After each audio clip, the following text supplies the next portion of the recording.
Bonjour à toutes et à tous, bienvenue sur notre atelier Raconte-moi une histoire.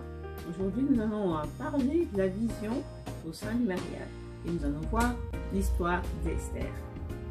Donc ici nous voyons que Esther qui était la deuxième épouse du roi Assyrus, je rappelle, et qui avait plus de 127 territoires qui allaient de l'Éthiopie à l'Inde. Et nous voyons également que la première femme qui était Vachi fut destituée parce que celle-ci n'avait pas respecté les consignes qui avaient été ordonnées. Donc ici le roi Assyrus va faire un festin de plusieurs jours et va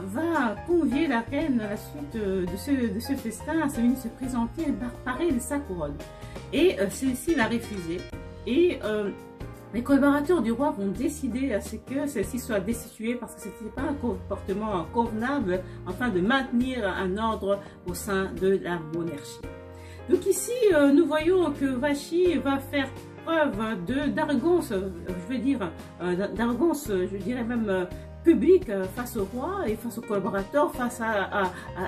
tout le travail que le roi a accompli dans le territoire. Et elle va ici ne pas prendre sa position de reine, pas prendre ses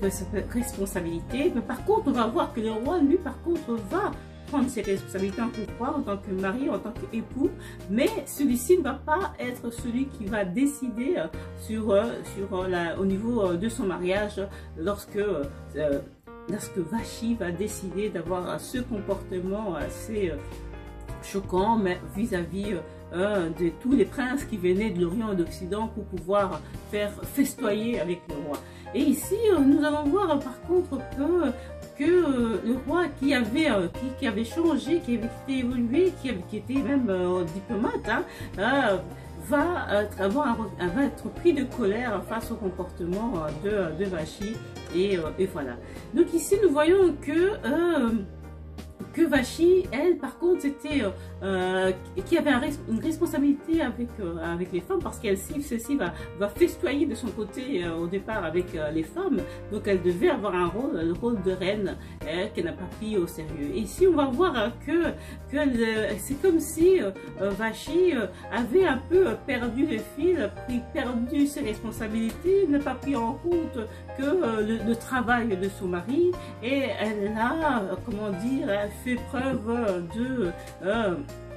de mauvaise foi. Donc ici, nous voyons que lorsque nous évoluons, lorsque nous sommes dans un couple, il est important d'avoir cette vision similaire, parce qu'ici, que ce soit Esther, que ce soit Vachi, leur mariage était pratiquement politique, leur mariage était avec le contrat peut être certainement commercial, c'était aussi un contrat de pouvoir, comment dire, regrouper le peuple, de pouvoir comment dire, aussi avoir, comment dire, une certaine harmonie aussi au sein du couple, parce que nous allons voir que les collaborateurs du roi vont dire que le comportement que Vachi a eu face au roi, c'était un comportement qui pouvait inciter le peuple à la révolte, inciter les époux, les épouses à un mauvais type de comportement, et c'est à la suite de ces charges que Vachi sera destitué. Voilà. Donc ici nous voyons que dans le couple, dans ce couple, il y avait une vision, un projet, il y avait des choses, des valeurs à défendre ensemble, et que là, ici, donc il est le cas de Vachi, n'a pas pris son rôle au sérieux, n'a pas pris sa place au sérieux, n'a pas pris donc ici, et on va voir que par contre Esther, elle va prendre sa place en tant que reine, en tant que défenseur de sa communauté, et elle va prendre les consignes au sérieux, et elle va aussi prendre les conseils que va lui promulguer Mardoché, elle va les prendre pleinement et va l'appliquer au sein de la position qu'elle va occuper, mais aussi au sein de sa position en tant que reine. Donc ici, c'est important de voir que dans ce texte, nous voyons différentes choses. Nous voyons la responsabilité individuelle, la responsabilité personnelle, la responsabilité en tant qu'épouse, la responsabilité en tant qu'époux, en tant que chef, en tant que dirigeant, en tant que toute une série de responsabilités qui nous est donnée selon notre fonction, tout simplement. Donc voilà, nous voyons qu'il est important que nous puissions occuper notre place, parce que lorsque nous évoluons, lorsque nous prenons plus en plus de responsabilités, nos responsabilités prennent aussi de l'ampleur et nous devons changer et nous devons être en perpétuelle évolution. Donc ici, nous voyons que Vachi n'était pas en phase avec son monde auquel elle vivait, elle n'était plus en phase avec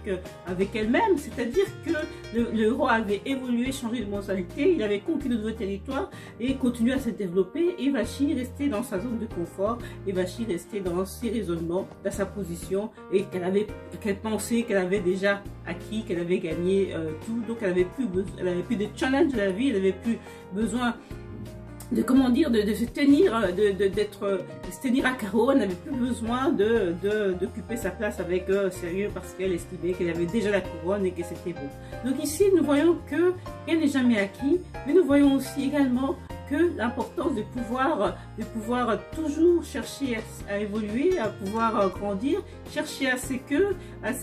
à occuper nos places avec sérieux, et ainsi de suite. Donc je vous remercie d'avoir écouté notre atelier Raconte-moi une histoire, et je vous dis à très bientôt.